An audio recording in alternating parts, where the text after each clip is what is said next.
Hi, I'm Dani Reeves, editor-in-chief of DLXVRSN magazine, and today I have Chrishena Stanley, managing broker and CEO of STK Property Group with me today. Thank you so much for joining me. Thank you for inviting me. Absolutely. Well, we have a lot to dive into, but I have to know because this topic, I feel like it needs to be talked about, right? So everything about being a real estate agent right now is extremely glamorized, right? Is that even a word? It is like all over with these TV shows. I agree. And it seems to be a really popular industry to get into. But I know it's way more than that. It's got to be way more than that. It's got to be extremely difficult, and there's a whole process. Tell me what's really happening in the industry. Yeah, so I too watch these shows, and I was on a real estate reality show for a short period of time, so I do appreciate them, and it certainly makes this industry seem super glamorous, which everybody loves glamour, right?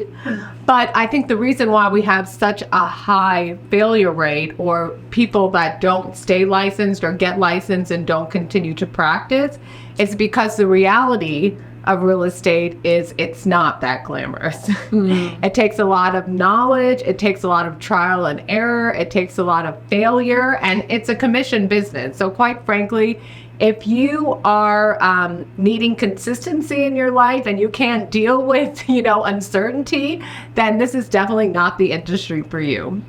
It's just not that easy. But with that being said, absolutely love the shows, endorse them, love them, watch them, everything. Fabulous. It is quite entertaining, the fashion and everything. It's hard not to watch. Not to watch, exactly. And it's great to see those houses. Yes, I know, these beautiful homes. But when it comes down to the actual nitty-gritty of selling real estate and doing deals and being successful at it, I mean, I have coined myself the resuscitator, because I've had deals that were literally hanging by a thread, and I've had to breathe life into them. But that takes experience and knowledge. So one area, especially now where the market, there are pocket areas that are still going up, but then there's certain areas where maybe the market has flattened out and is cooling off.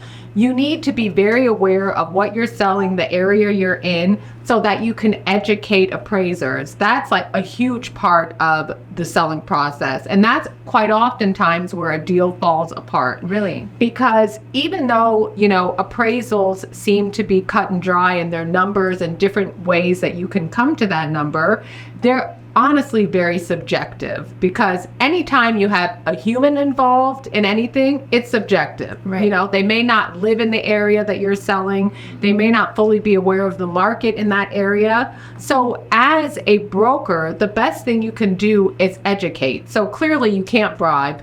I don't, at least. You can't bribe, and you can't, be too forceful, but you can always gather information. So if you have a really special property that might be in an area that's just now, becoming popular or sought after, and you've got this new construction, beautiful home, and it might be one off for what you see in the area, you have to educate the appraiser as to why it's valued at that. And then also there's so many upgrades that a homeowner may put in a home that you can't see with a blind eye. You've got to point it out. So these are things that you write down for them so that you can make them aware, because they're seeing this home for the first time. They don't know all the nooks and crannies, all the bells and whistles, everything that this home has to offer.